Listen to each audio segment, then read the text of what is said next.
हमारे साथ हैं पूर्व विधायक श्री लक्ष्मण मानी जी। आइए बात करते हैं। हम लोग हैं दिल्ली के न्यू महाराष्ट्र सदन में। प्लीज़ सर बताएं, आज आपने प्रेस कॉन्फ्रेंस किया है, उसके बारे में। या ऑल इंडिया बीजेएनटी डीएनटी ऑर्गेनाइजेशन की तरफ से मैंने कल 11 बजे महाराष्ट्र सदन में देश में के बीजेएनटी डीएनटी के कार्यकर्ता जो है, एक्टिविस्ट है, तो उनको बुलाया है और उनकी एक मीटिंग हम दिन भर करने वाले हैं। और ये मीटिंग का जो एजेंडा है, इसमें पहला तो हमारे सामने जो पहला अभी का प्रॉब्लम है वो हमारी रिजर्वेशन चली गई है। एक तो घुमंतु अर्ध घुमंतु जमाती या डिनोटिफाइड ट्राइब है।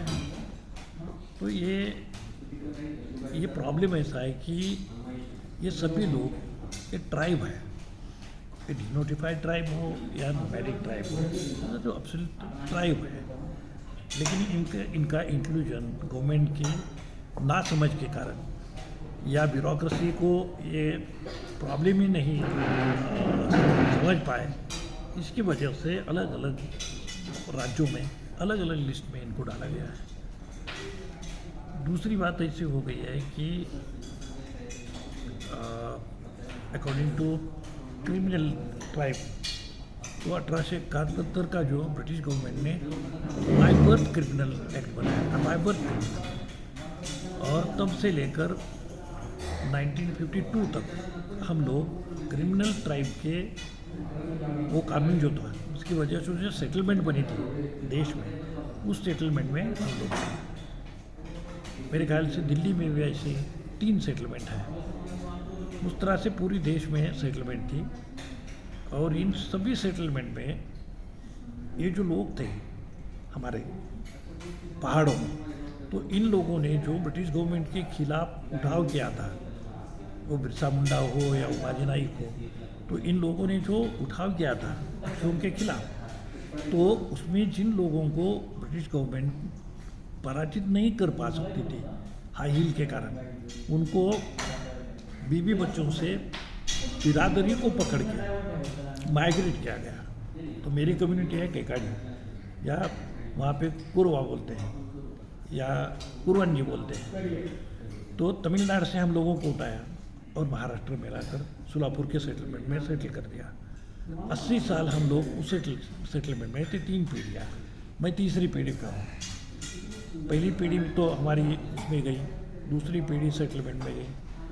जब देश आज़ाद हुआ तो 1947 में हुआ और हम आज़ाद हो गए 1952 में।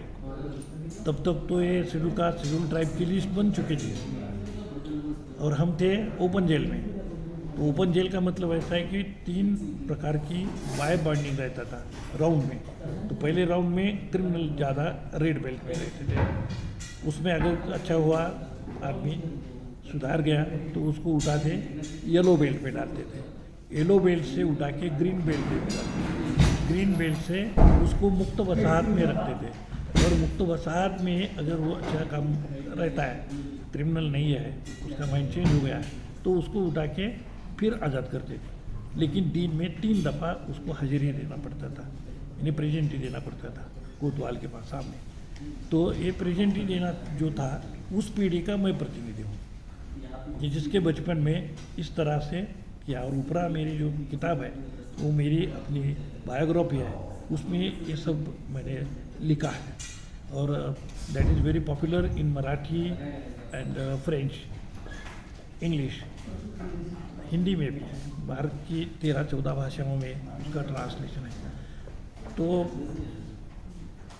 तभी लोगों को मालूम पड़ा कि what is the problem of criminal tribe and nomadic tribe. अभी हम लोगों को हमारा जो एजुकेशन का परसेंटेज 0.6 है, आपको भरोसा नहीं करेंगे, लेकिन इसका एजुकेशन का परसेंटेज है 0.6। तो हम नौकरियां पा रहे थे कॉन्स्टिट्यूशन की वजह से। किस में जा रहे थे? तो क्लास 4 के लोग, जहाँ पे सफाईदार हो या वॉचमैन हो या ड्राइवर हो इस तरह की जो नौकरी थी अनस्किल्ड लेबर, तो ये हम लोग इसमें जा रहे थे गवर्नमेंट के जॉब में।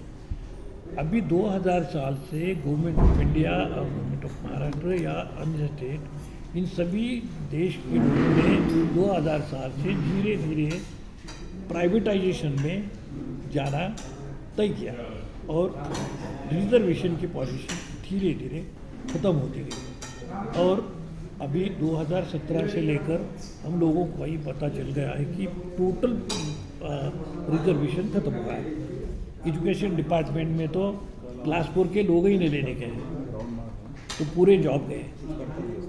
और गवर्नमेंट अभी जो जार निकल रहे हैं तो उसमें गवर्नमेंट प्राइवेटाइजेशन के प्राइवेट हो रहा है जॉब पूरा।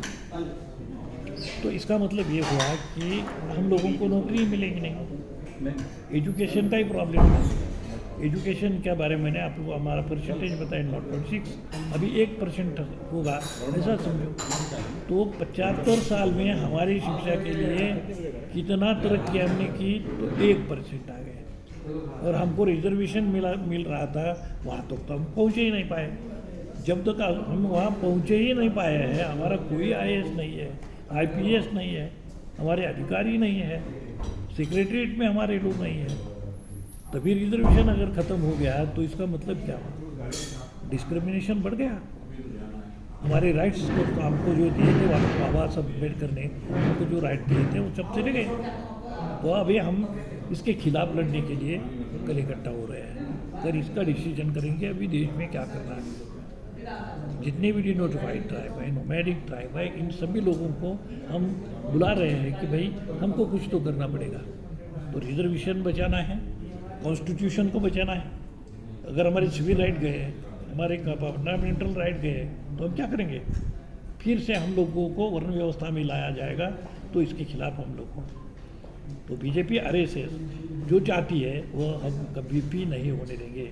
ये देश इस सभी से लड़कर आज़ाद हुआ है, खाली ब्रिटिशों से लड़कर नहीं आज़ाद हुआ। महात्मा फुले से लेकर डॉक्टर बाबा साहब अम्बेडकर, शाहू महाराज, छत्रपति शिवाजी महाराज, इन सभी लोगों ने इस सिस्टम के खिलाफ जो लड़ाई की उसका नतीजा था फ्रीडम। और अभी फ्रीडम मिलने के बाद हम लोग जैसे थे वहीं वैसे ही रह गए। जो जॉब छोटे मोटे मिल रहे थे वो भी ख़त्म हो गए। अभी प्राइवेट में 9 कंपनियां हैं महाराष्ट्र में, 9 कंपनियां प्राइवेट में ये लोग एम्प्लॉयमेंट प्रोवाइड करेंगे और ये मजदूर जो है गवर्नमेंट को सप्लाई करेंगे। ये 9 एजेंसीज कौन है? इनकी चौकसी करो किसकी है। और वो क्या देते हैं? 17% कमीशन देता है गवर्नमेंट को इसके बदले में। और ये कंपनी उस आदमी से जिसको जॉब देती है उससे भी पैसा कमाती है। तो इसको अगर 20,000 रुपये गवर्नमेंट देता है तो सही में इसके हाथ में 15 10,000 जाता है, 7,000 जाता है, इसमें भी कमा लेते हैं। तो इस अभी हमारे जो क्रिमिनल ट्राइब में जो लोग हैं, पारदी है, सासी है, पारदी है, वरार है, भिखारी है, दीज आर क्रिमिनल ट्राइब। इनको कौन नौकरी को रखेगा? वॉचमैन करके रखेगा चोर को? चोर को कहाँ नौकरी मिलेगी? वो गवर्नमेंट दे रही थी करके हम लोग भी थोड़ा जो प्रगति हमारी हो गई। मैं सीखा, बहुत बुरी हालत में सीखा, लेकिन मैं पढ़ पाया क्योंकि सहूलत थी, फीस नहीं भरना पड़ता था। अभी इतनी महंगी हो गई एजुकेशन सिस्टम कि हम लोग हमारे बच्चों को आप पढ़ा नहीं सकते। कल महाराष्ट्र में 2 दिन के पहले 67,000 स्कूल्स बंद हो गए। ये किसके बच्चे वहाँ पढ़ रहे थे? ये टोटल गरीब लोग, उनके बच्चे वहाँ पढ़ रहे थे। वो स्कूल बंद हो गए और आपको आश्चर्य लगेगा कि उसके बदले में 67,000 दारू की, शराब की, देसी दारू की दुकान वहाँ खुल गई। तो इसका मतलब क्या समझने का है? हम लोगों ने जिंदा रहना है या मरना है? ये जिंदगी, ये जो देश है ये किसी बाप की स्टेट है क्या? प्राइवेट प्रॉपर्टी है क्या? ये देश हम सब लोगों का है ऐसा अगर हम बोलते हैं तो हम अभी चाहते हैं डिवीज़न काय में सत्ता, संपत्ति और प्रतिष्ठा, ये तीनों का डिवीज़न करो, सबको संपत्ति बांटो सबकी इक्वेलिटी कर दो और बाद में लगाओ ना प्राइवेटाइजेशन, कौन आगे जाता है देखेंगे। अभी तो तुम्हारे बाप दादा ने कमाया रखा हुआ है, उसके ऊपर तुम छलांग मार रहे हैं और हमको बोल रहे हैं कि हमारी तो तरक्की नहीं होगी। कैसी तरक्की होगी? हमकी एजुकेशन बंद हो गया। हमारे कॉन्स्टिट्यूशन को तुमने जिस तरह से नकारा है आरएसएस बीजेपी ने, इसके टोटल खिलाफ लोग हैं। बाबा साहब की घटना लिखी हुई है, उसके अधिकार हमको मिले हुए हैं, वो फंडामेंटल राइट हम कभी भी नहीं छोड़ने वाले हैं। और आरएसएस को कितना भी लगे कि पुराने ज़माने की सिस्टम लाएंगे तो ये हमको नहीं देंगे, कतई नहीं होने देंगे। हमसे बात करने के लिए आपका बहुत बहुत धन्यवाद सर। Thank you.